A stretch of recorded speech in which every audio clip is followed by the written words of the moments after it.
जी का। सीमा जी पूछती हैं, Hindustan zinc versus Vedanta aluminium versus Jindal steel, trend and targets, which is the best one? सबसे पहले हिंदुस्तान जिंक की बात करते हैं गीतू जी। तो हिंदुस्तान जिंक एक ऐसा स्टॉक है जो सिल्वर की चाल को पूरा मिमिक करता है। जैसे जैसे सिल्वर ऊपर जाता है वैसे वैसे हिंदुस्तान जिंक ऊपर जाता है, और जैसे जैसे सिल्वर नीचे आता है वैसे वैसे हिंदुस्तान जिंक भी नीचे आता है।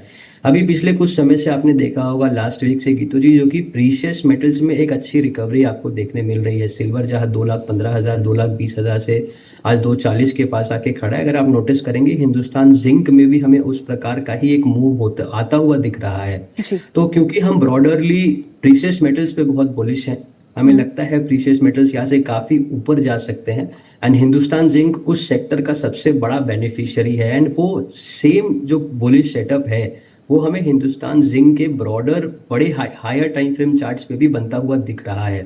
तो Hindustan zinc one of the very strongest stocks है उस सेक्टर से। आप डेफिनेटली हिंदुस्तान जिंक को बाय कर सकते हैं। बट लेकिन अगर मैं मेटल सेक्टर की बात करूं तो जिंदल स्टील का भी नाम उन्होंने लिया है गीतू जी। हम जिंदल स्टील पे भी काफी ज्यादा बुलिश है। स्टॉक ने नीचे में एक बहुत अच्छा सपोर्ट लिया है रिसेंटली, क्योंकि मेटल पैक्स में एक अच्छा वीकनेस हमने देखा था right from the beginning of this year. उस वीकनेस के बाद स्टॉक ने 1,030,000 रुपए के पास में एक अच्छा सपोर्ट बनाया, एंड वहां पे रेनको चार्ट्स पे एक बुलिश जिगजैग पैटर्न बना करके ब्रेकआउट दिया है। तो आप जिंदल स्टील भी कंसिडर कर सकते हैं। बट लेकिन तीनों स्टॉक में अगर मैं स्ट्रॉन्गेस्ट की बात करूं तो हिंदुस्तान जिंक पे हमारा वेटेज ज्यादा रहेगा। एंड किसी को भी अगर प्रीशियस मेटल्स में बुल मार्केट को प्ले करना है स्टॉक्स के थ्रू तो हिंदुस्तान जिंक को जरूर कंसिडर कर सकते हैं। ओके। कमलेश जी का सवाल है। कमलेश जी पूछते हैं, एनबीएफसीज में दो स्टॉक्स ऐसे बताइए जो लॉन्ग टर्म में अच्छा रिटर्न दे पाएंगे। सो एनबीएफसी स्पेस में आपको क्या पसंद है हितेश? सबसे पहले एनबीएफसी स्पेस में गीतू जी बजाज फाइनेंस स्टॉक्स के रिजल्ट्स भी इस बार बहुत अच्छे आए थे, एंड स्टॉक पिछले कुछ समय से थोड़ा सा अंडर परफॉर्म कर रहा था, जबकि स्टॉक ने बहुत अच्छा रिटर्न्स अपने इन्वेस्टर्स को बना के दिया है। लेकिन स्टॉक लास्ट 1.5-2 साल से कुछ ज़्यादा नहीं कर पाया था। इनफैक्ट आई थिंक 2025 के बाद से स्टॉक रेंज में फंसा हुआ था। बट लेकिन अगर बजाज फाइनेंस की current status current technical structure की बात करूँ गीतू जी, तो अब स्टॉक में वापस एक हायर टाइम फ्रेम पे ब्रेकआउट हमें देखने मिला है 1,000 रुपया 1,050 के ऊपर। तो बजाज फाइनेंस एक स्टॉक है जिसको आपको डेफिनेटली बाय करना चाहिए। और दूसरा एनबीएफसी स्पेस से एक स्टॉक है आदित्य बिरला कैपिटल। पिछले कुछ टाइम से स्टॉक थोड़ा सा अंडर प्रेशर है, बट लेकिन अगर आप स्टॉक का ब्रॉडर स्ट्रक्चर देखेंगे, जो मोटा मोटा स्ट्रक्चर है, स्टॉक एक higher high higher low pattern बनाता हुआ ऊपर जाता गया है। एंड स्टॉक ने last year above the levels of 350 के ऊपर एक अच्छा मल्टी ब्रिक ब्रेकआउट ट्रिगर किया था। उसके बाद से हमें हायर टाइम फ्रेम चार्ट्स में किसी भी प्रकार की वीकनेस हमें देखने नहीं मिली है। तो शॉर्ट टर्म में अगर स्टॉक में किसी भी प्रकार का थोड़ा सा भी डिप मिलता है, जो करेंटली स्टॉक दे रहा है 400 रुपए 395 के पास, तो करंट डिप्स को भी आप यूटिलाइज कर सकते हैं एबी कैपिटल में भी एंटर करने के लिए। तो दो stock AB capital and Bajaj finance from the NBFC sector. Okay. अगला सवाल है प्रदीप जी का। प्रदीप जी पूछते हैं पीटीसी इंडिया के बारे में। इसमें एंट्री लेवल्स क्या हो सकते हैं, यानी कि नया खरीद करना चाहते हैं, और टारगेट्स क्या हो सकते हैं। और आपसे ये भी पूछते हैं कि आप पावर स्टॉक्स में ट्रेंड कैसा है, आपको क्या आपका व्यू क्या है इस स्पेस पे? सबसे पहले मैं पीटीसी इंडिया की बात कर लेता हूं। तो पीटीसी इंडिया पे व्यू थोड़ा सा साइडवेज का है। स्टॉक एक साइडवेज कंसोलिडेशन में फंसा हुआ है 2024 के बाद से, और उसके बाद से हमें एक ट्रेंड रिवर्सल आज तक स्टॉक में देखने नहीं मिला है। तो एक साइडवेज स्टॉक है, किसी भी प्रकार का मोमेंटम आपको स्टॉक में देखने नहीं मिलेगा, तो आप अवॉइड कर सकते हैं। बट अगर मैं पावर स्टॉक्स की बात करूं तो पावर एक थीम है गीतू जी, जो पिछले कुछ समय से हम अपने क्लाइंट्स को इंडिया में जो पावर रीजनरेशन या फिर जो इलेक्ट्रिफिकेशन का जो थीम है उस पे स्टॉक्स काफी ज्यादा रेकमेंड कर रहे हैं अपने क्लाइंट्स को। तो हम ब्रॉडर मार्केट पे बुलिश हैं पावर जनरेशन स्टॉक्स में। थोड़े से बीटन डाउन है power generation companies, power related companies short to medium term में, क्योंकि स्टॉक पिछले कुछ समय से एक अच्छा मूव भी दिया है उन्होंने। तो ये जो करंट डिप आपको मिल रहा है, चाहे वो सीजी पावर हो, चाहे वो टाटा पावर हो, चाहे वो अदानी पावर तो काफी ज्यादा नीचे आ चुका है। इस डिप को आप जरूर यूटिलाइज करें एंटर करने के लिए। ओवरऑल जो थीम है एक मेगा थीम है, एक मेगा बुलिश थीम है power generation power electrification stocks में। आप उसको डेफिनेटली इस डिप को डेफिनेटली यूटिलाइज करें एंटर करने के लिए।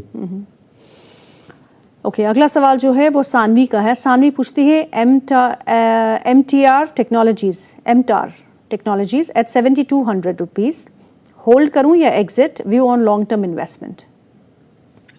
एमटार टेक्नोलॉजीज डिफेंस पैक का एक बहुत ही पसंदीदा स्टॉक है लोगों का। लोगों ने काफ़ी ज़्यादा इसमें पैसे भी बनाए हैं। स्टॉक ने बहुत नीचे के स्तर से, गीतू जी, 2025 में स्टॉक 1300-1400 रुपए के पास ट्रेड करता था, 7,000 के पास आके खड़ा है। स्टॉक ने बहुत अच्छे रिटर्न्स अपने इन्वेस्टर्स के लिए बनाए हैं। बट लेकिन पिछले कुछ समय में, आई थिंक इस साल ही जून के महीने से स्टॉक 8,200 के पास से अच्छा खासा प्रॉफिट बुकिंग स्टॉक में हमें देखने मिला है, जहाँ पे स्टॉक 8,000 के लेवल से 5,000 तक आ चुका है। तो थोड़ा सा स्टॉक में सेलिंग प्रेशर आपको शॉर्ट टर्म में जरूर देखने मिल रहा है। थोड़ा वेट करें, थोड़ा ट्रेंड पे क्लैरिटी आने दें स्टॉक में। वंस दैट क्लैरिटी डेवलप्स, आप डेफिनेटली एंटर कर सकते हैं स्टॉक में। बट फिलहाल के लिए एक वेट एंड वॉच अप्रोच का हमारा व्यू है स्टॉक पे। बहुत सारे सवाल जो है वो JSW इंफ्रा पे है। मैं आपको सिर्फ ये जानकारी देना चाहती हूँ कि JSW इंफ्रा पे हम डिस्कशन कर चुके हैं, तो आप इस प्रोग्राम की प्लीज़ रिकॉर्डिंग देखिएगा, आपको आपके सवाल का जो है वो जवाब मिल जाएगा। अगला सवाल ले लेते हैं। अगला सवाल जो है वो है रेखा जी का। रेखा जी पूछती है, Tata investment and latent view के बारे में बताइए प्लीज़। टाटा इन्वेस्टमेंट के चार्ट्स और लेटेंट व्यू के चार्ट्स क्या कहते हैं? लेटेंट व्यू, सबसे पहले टाटा इन्वेस्टमेंट की बात करूं तो गीतू जी, टाटा इन्वेस्टमेंट में 500 रुपये 520 रुपये के बीच में एक बहुत अच्छा सपोर्ट बना करके स्टॉक ने हायर टाइम फ्रेम चार्ट्स पे एक अच्छा खासा मूव दिया है। बट लेकिन करेंटली स्टॉक 690 रुपये 680 रुपये के बीच में एक बहुत स्ट्रॉन्ग रेजिस्टेंस फेस कर रहा है, जिसको स्टॉक ने तोड़ने की मल्टीपल टाइम्स कोशिश की है, बट लेकिन उसको नहीं तोड़ पा रहा है। तो मीडियम टर्म में अगर आपको किसी भी प्रकार का मोमेंटम अपटिक चाहिए स्टॉक में, जहाँ पे स्टॉक आपको ऊपर जाता हुआ दिखे, तो 690 रुपये 700 रुपये के रेंज को स्टॉक को तोड़ना पड़ेगा। बट लेकिन अगर स्टॉक किसी भी वजह से 640 रुपये 635 रुपये के नीचे एक ब्रेकडाउन देता है, तो हो सकता है आपको स्टॉक में एक वीकनेस जो पिछले कुछ समय से इस ईयर के मई के महीने से आपको देखने मिल रहा है, वो कंटिन्यू होता हुआ दिखे, तो थोड़ा सा कॉशियस रहे। लेवल्स को जरूर ऑब्जर्व करें। 690 रुपये ऊपर में, 635 रुपये 640 रुपये का जो सपोर्ट है नीचे में, वो नहीं टूटना चाहिए। ओके, अगला सवाल ले लेते हैं। अगला सवाल फिजिक्स वाला पे है, लेकिन फिजिक्स वाला के बारे में आपको बता दूं, आज सुबह से काफ़ी अच्छी तेज़ी देखने को मिल रही है। इसमें नतीजों के बाद एक अच्छा मोमेंटम बना है, 6.25% का इजाफा इस स्टॉक में है। कंपनी का जो क्वार्टर रेवेन्यूज़ रहे वो 24% का जंप देखने को मिला, 847 करोड़ से 1054 करोड़ के आसपास रहे। और नेट लॉस जो है क्वार्टर 1 का वो नैरो हुआ है 277 करोड़। तो लॉस नैरो हुआ है और रेवेन्यूज़ जो है वो काफ़ी अच्छे जंप किए हैं, तो उसके चलते हुए स्टॉक में आज तेज़ी देखने को मिल रही है। और सवाल भी इसी से जुड़ा हुआ है। तनुजा जी का सवाल है। तनुजा जी पूछती हैं, फिजिक्स वाला है, उनके पास 130 रुपये की खरीद है, अब मुझे क्या करना चाहिए? अनफॉर्चुनेटली आपके पहली बात तो दर्शक ने काफ़ी ऊंचे लेवल्स पे बाय किया है अभी रिसेंट, तो ऑफ कोर्स वो लॉस में है। और ओवरऑल स्ट्रक्चर की अगर मैं बात करूं गीतू जी, तो ओवरऑल स्ट्रक्चर भी स्टॉक का कुछ ज़्यादा इंस्पायरिंग या प्रॉमिसिंग नहीं लग रहा है। स्टॉक रेगुलरली उसके पॉइंट एंड फिगर चार्ट्स पे एक 100% बेरिश पोल बना करके स्टॉक नीचे आता गया है। हमें सेलिंग प्रेशर स्टॉक में अभी भी आता हुआ दिख रहा है। तो ओवरऑल सेटअप अच्छा नहीं है। व्यू ये रहेगी, जो कि स्टॉक में किसी भी प्रकार का एक अपमूव मिलता है तो उसको यूटिलाइज करें एग्जिट करने के लिए। स्टॉक थोड़ा सा अंडर प्रेशर रहना चाहिए from medium to short term perspective. Okay, अगला सवाल ले लेते हैं। प्रदीप मुखर्जिया का सवाल है। वो पूछते हैं, अदानी एंटरप्राइजेज में क्या ये खरीदारी का सही समय है? एब्सोल्युटली गीतू जी, अदानी एंटरप्राइजेज में ये सही समय है खरीदारी करने का एंड बाय करने का। हमें आज हमारे क्लाइंट्स को भी अदानी एंटरप्राइजेज में एक बाय की रिकमेंडेशन दी है। क्योंकि पिछले कुछ समय से हमने ऑब्जर्व किया है, जो कि अदानी ग्रुप स्टॉक्स, चाहे वो अदानी पोर्ट्स हो, चाहे वो अदानी ग्रीन हो, अदानी पावर हो, अदानी एनर्जी हो, ये सभी स्टॉक्स गीतू जी पिछले कुछ समय से अंडर प्रेशर रहे हैं। बट लेकिन आज के डेट में अभी करेंटली हमें अदानी एंटरप्राइजेज में उसके मीडियम टर्म ट्रेंड पे एक ट्रेंड रिवर्सल बनता हुआ दिख रहा है, जिसके हिसाब से अदानी एंटरप्राइजेज को आप करंट लेवल्स पे बेझिझक बाय करें।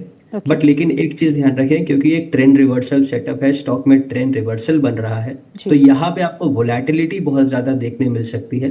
तो उसको देखते हुए 2920 रुपए का टाइट स्टॉप लॉस रख कर ही स्टॉक में एंट्री करें। अगर स्टॉक 2920 रुपए के नीचे वापस चलना स्टार्ट करता है तो फिर आप स्टॉक को एग्जिट करें एंड फिर आपको एक बहुत सस्टेन्ड वीकनेस स्टॉक में देखने मिल सकता है। बट लेकिन अगर वो स्टॉप लॉस होल्ड करता है एंड स्टॉक यहाँ से ऊपर चलना स्टार्ट करता है तो there is a very good possibility जो कि सबसे पहले 3100 के लेवल्स एंड उसके बाद 3200 के लेवल्स तक भी स्टॉक आपको शॉर्ट टर्म में जाता हुआ दिख सकता है। ओके, अगला लास्ट सवाल लेते हैं। राधे कृष्ण जी का सवाल है, वो पूछते हैं अर्बन कंपनी है, 3000 share at the rate of 152 rupees 50 पैसा, please suggest short term targets. Again ऊपर लिया है आपके दर्शक ने गीतू जी स्टॉक को। अगेन एक ऐसा स्टॉक है जो कि अंडर प्रेशर है, बट लेकिन हाँ ओवरऑल सेटअप जो है वो बुलिश है। एक higher high higher low pattern बनाते हुए स्टॉक ऊपर आया है। बट लेकिन देखिए प्रॉब्लम क्या है, ये एक mid cap small cap space से स्टॉक है, काफी ज्यादा वोलेटिलिटी आपको इन स्टॉक्स में देखने मिलती है। तो हो सकता है आपको थोड़ा सा वॉलेटाइल प्राइस एक्शन दिखे, बट लेकिन हमारा व्यू ये है जो कि स्टॉक मीडियम टर्म में 150 रुपए तक 153 155 तक जा सकता है एंड थोड़ा सा वोलेटिलिटी आपको एनकाउंटर हो सकता है स्टॉक में, बट लेकिन स्टॉप लॉस बना करके चले। अगर स्टॉप लॉस की बात करूं तो 128 रुपए 125 रुपए के स्टॉप लॉस से आप स्टॉक में बने रह सकते हैं। चलिए हितेश, जाते जाते अपने प्रेफर्ड बेट्स बताइए, आपको कौन से स्टॉक्स पसंद है? सबसे पहले अदानी एंटरप्राइजेज गीतू जी, हमने आगे भी आपके शो में कहा हम अदानी एंटरप्राइजेज में शॉर्ट टर्म के पर्सपेक्टिव से काफी ज्यादा बुलिश है। बट लेकिन हाँ 2920 का स्टॉप लॉस आपको बना के रखना है, एक स्ट्रिक्ट स्टॉप लॉस है क्योंकि एक ट्रेंड रिवर्सल सेटअप है। करंट प्राइस पे अदानी एंटरप्राइजेज को आप जरूर बाई कर सकते हैं। दूसरा एक स्टॉक है इंडस टावर। इंडस टावर में भी पिछले कुछ समय से स्टॉक काफी अंडर प्रेशर रहा है, हमें बहुत ज्यादा सेलिंग देखने मिली है। स्टॉक ऊपर के लेवल से अराउंड 395 रुपए के पास से स्टॉक आज 370 380 के पास आके खड़ा है एंड वो स्टॉक का बहुत ही स्ट्रॉन्ग सपोर्ट है 368 365 के बीच में। एंड वहां पर हमें 1% डेली रैंको चार्ट्स में गीतू जी एक डब्ल्यू पैटर्न ब्रेकआउट जो हमें बताता है जो कि स्टॉक में ट्रेंड रिवर्सल बन रहा है। बट लेकिन क्योंकि एक ट्रेंड रिवर्सल सेटअप है, हम एक ऐसे स्टॉक को नहीं बाई कर रहे हैं जो ऑलरेडी एक एस्टैब्लिश्ड अप ट्रेंड में है। तो अगेन यहाँ पे एक स्टॉप लॉस डिसिप्लिन मेंटेन करके ट्रेड करना बहुत जरूरी है। तो 365 रुपए का आप एक स्टॉप लॉस बना के चले, करंट लेवल्स पे बाई कर सकते हैं for targets of 395 to 400। Hitesh, बहुत बहुत शुक्रिया आज प्रोग्राम में शामिल होने के लिए। Thank you so much for joining us today.